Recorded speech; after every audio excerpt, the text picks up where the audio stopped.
Should I focus on my weaknesses or my strengths?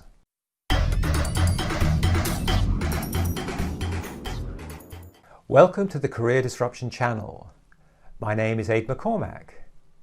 My focus is on helping organisations and societies adapt to disruption.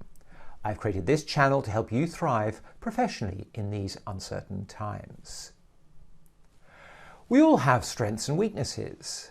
Employers have never ever recruited people using a list of must-have weaknesses.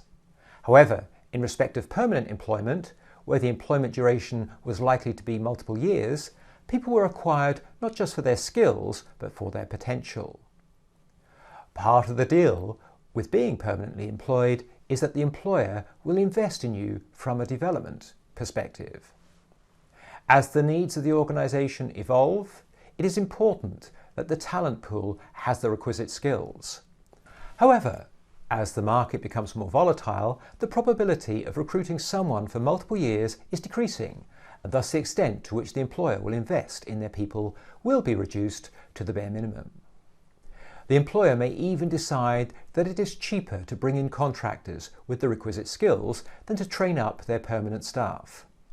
Thus, I encourage you to look at your traits, capabilities and skills, which I have covered in earlier episodes, in the context of what is important to you and not just what is important to your employer.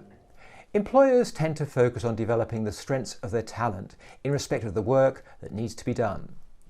Weaknesses are only addressed if they impair performance. So imagine you are a samurai warrior for hire. You work for a feudal landowner who values your swordsmanship and hand-to-hand combat skills. You are aware that firearms skills are increasingly becoming a feature of combat in other prefectures, and you lack such skills. Your employer doesn't see this as a key skill, but it is a gap in your skill set should you need to change employer. In such matters, you cannot rely on your employer who is not interested in your weaknesses. Again, because fixing them would not be perceived as adding value to the organisation.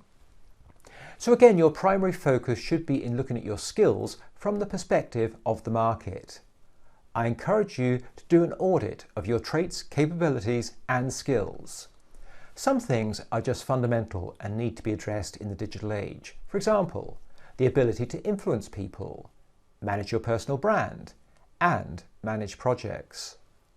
Often a significant weakness might be addressed by focusing on one small issue. For example, I practice parkour. At an early stage, I realised that my hip mobility was poor. I then pinned that down to poor ankle mobility, which was driven by tight calf muscles.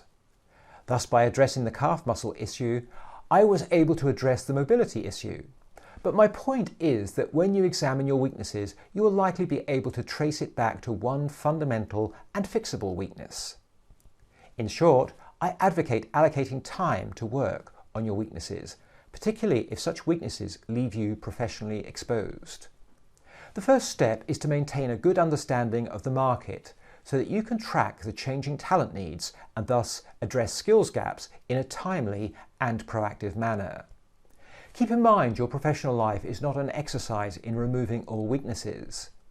Your inability to lay bricks should not be a roadblock to being a sought-after professional accountant. So until the next episode, be ready and stay safe. If you want the inside track on staying professionally relevant, then please click on the sub button.